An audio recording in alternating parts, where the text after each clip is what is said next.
Friend, आपका स्वागत है हमारे चैनल VVN 143 चैनल पर। आज हम पढ़ेंगे 12th का पहला चैप्टर जीव विज्ञान, रिप्रोडक्शन इन ऑर्गेनिज्म। पहला हेडिंग है रिप्रोडक्शन। रिप्रोडक्शन का अर्थ होता है जन्म या प्रजनन। रिप्रोडक्शन का मतलब होता है मतलब पुनः, प्रोडक्शन मतलब उत्पन्न करना।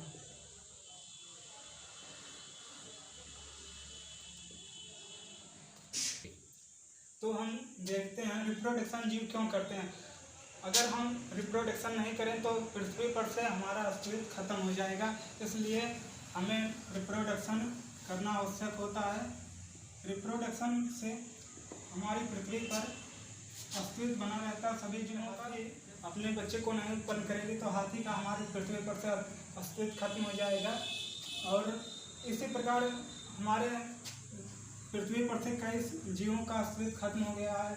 जैसे पहले हम देखते थे चील, अब लेकिन दिखाई नहीं देती है। इनकी जनसंख्या बहुत कम हो चुकी है। और आपको हम इसकी डेफिनेशन बता देते हैं।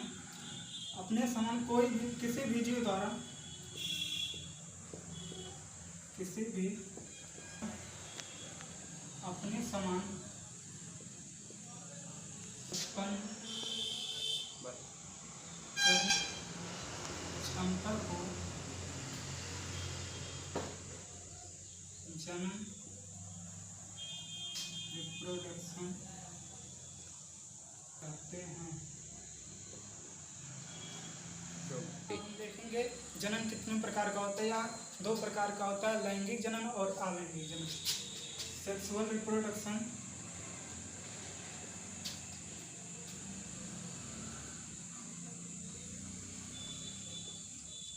Asexual reproduction.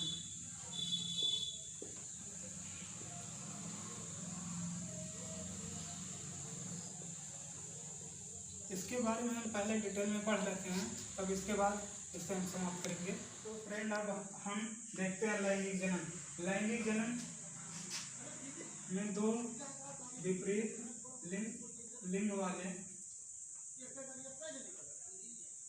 जनक भाग लेते हैं। तो फ्रेंड, अब हम इसका डेफिनेशन देखते हैं। इसमें दो विपरीत लिंग वाले, एक नर और एक मादा भाग लेते हैं, जिसके नर युग्मक और मादा युग्मक के फ्यूजन से जाइगोट का निर्माण होता है।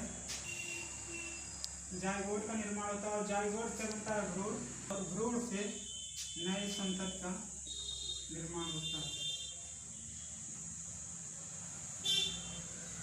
नर और मादा के मिलने से एक जाइगोट का निर्माण होता है, जिसे युग्मनज भी कहते हैं हिंदी में। और युग्मनज से बनता है भ्रूण। तो भ्रूण विकसित होकर नए जीव का निर्माण करता है। अगर यह पौधों में होता है तो यह बीज में बदल जाता है। अगर यह जंतु में तो यह एक जीव में बदल जाता है। तो आइए फ्रेंड, हम देखते हैं अलैंगिक जनन। अलैंगिक जनन प्रायः पौधों में होता है और एक कोश की जीवों में होता है, जैसे अमीबा, पैरामीशियम, यूग्लिना, हाइड्रा, इन सब जीवों में होता है। तो आइए देखते हैं। पहले इसकी हम डेफिनेशन देख लेते हैं। लिंग वाले जीवों की आवश्यकता नहीं होती है, केवल एक ही जीव द्वारा नई संतति को उत्पन्न किया जा सकता है। जैसे हाइड्रा को अगर हम इसकी हम डेफिनेशन देखते हैं। लैंगिक जनन कैसे क्या हो गया। तो अलैंगिक जनन में एक ही जीव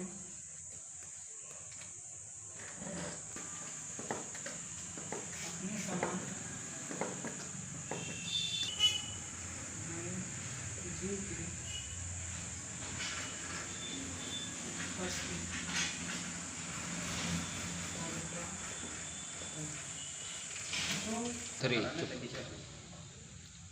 तो हम इसमें देखते हैं अपने समान। इसमें जो संतति उत्पन्न होती है एकदम हूबहू अपने जनक के समान होती है, एकदम बिल्कुल अपने जनक के समान होती है। ऐसा क्यों होता है? क्योंकि इसमें एक ही जीव द्वारा नए एक ही जीव द्वारा अपने नए संतान को उत्पन्न किया जाता है, जिससे उसमें एक ही जीव का डीएनए जाता है, ट्रांसफर होता है। इसलिए गुणसूत्र के में हमारे शरीर का रंग रूप सभी चीज़ें निश्चित होती हैं कैसे रहेंगी। इसीलिए जिस प्रकार का रंग रूप इसके जनक का होता है, उसी प्रकार इससे उत्पन्न संतत का भी होता है। इसलिए इससे उत्पन्न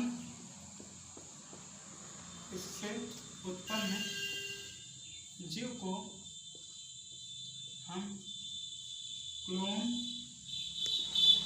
कहते हैं।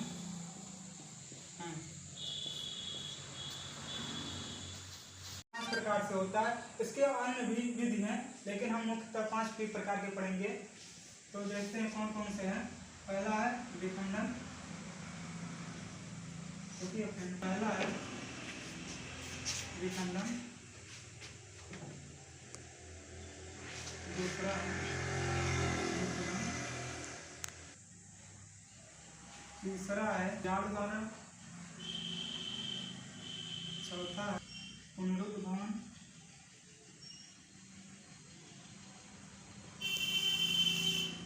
पांचवा है खंडन।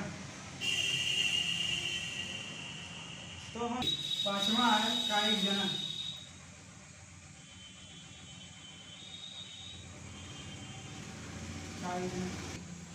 कायिक जनन पौधों में पाया जाता है।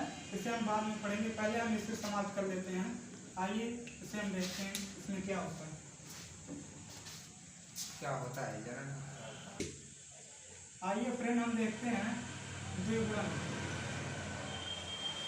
द्विगुणन ऐसी विधि है जिसमें एक ही जीव विभाजित होकर 2 नई संतति में परिवर्तित हो जाता है। इसकी डिफिनेशन यही लिख लेते हैं। अलैंगिक जनन की ऐसी विधि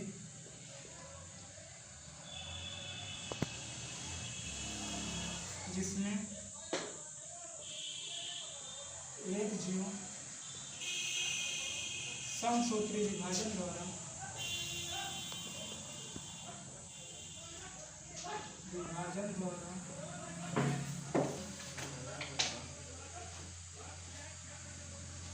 दो नई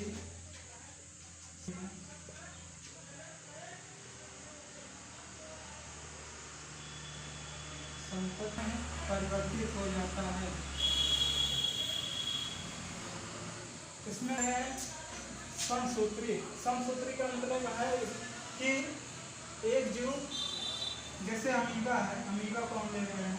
अमीबा में इसका स्ट्रक्चर चाहे इसे हम बना सकते हैं, उसकी आकृति निश्चित नहीं होती है। अमीबा में जैसे द्विखंडन होता है, तो इसमें पहले केंद्रक का विभाजन हो जाता है और कोशिका इसके बाद यह 2 संतत कोशिकाओं में बढ़ जाता है, जिससे 2 नए अमीबा का निर्माण होता है। और इसमें एक प्रश्न बनता है कि अमीबा एक अमर है। इसे अमर क्यों कहते हैं? क्योंकि यह इसकी मृत्यु नहीं होती है। मृत्यु क्यों नहीं होती है? क्योंकि यही जीव 2 नए संतति में परिवर्तित हुआ है और अन्य यही जीव बनता है और कोई और इसकी मृत्यु कभी नहीं। थोड़ा काट। आइए फ्रेंड, अब हम देखते हैं अलैंगिक जनन की दूसरी विधि, जिसे हम कहते हैं मुकुलन यानी कि बटिंग।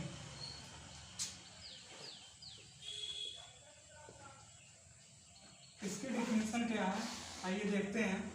इसमें इस क्रिया में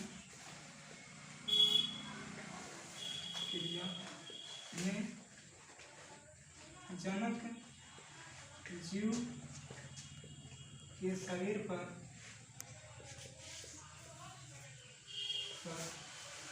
एक छोटा सा हार बनता है, जिसे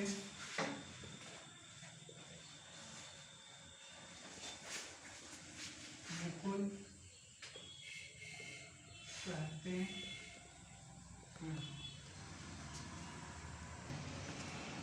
ये जो मुकुल होता है, यही विकसित होकर अपने माँ की कोशिका से अलग होकर नए जीव में परिवर्तित हो जाता है। इसको हम देख सकते हैं, विकसित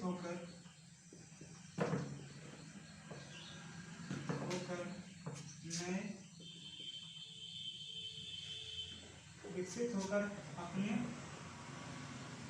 जनक अपने माँ जीव से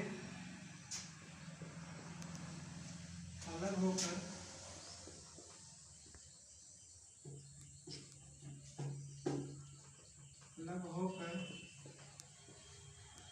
नए जीव का निर्माण करता है। हम देखते हैं मुकुलन कैसे होता है। जैसे एक जीव है, तो इसमें एक छोटा सा उभार होता है, ऐसे उभार हो जाता है, इसे ही मुकुल कहते हैं। इसमें केंद्रक का विभाजन हो जाता है। यही मुकुल धीरे धीरे विकसित होता है और विकसित होकर एक नए जीव के रूप में परिवर्तित हो जाता है।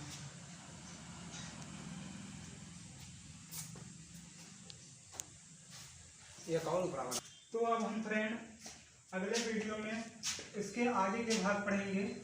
आज इतना हम पढ़ते हैं।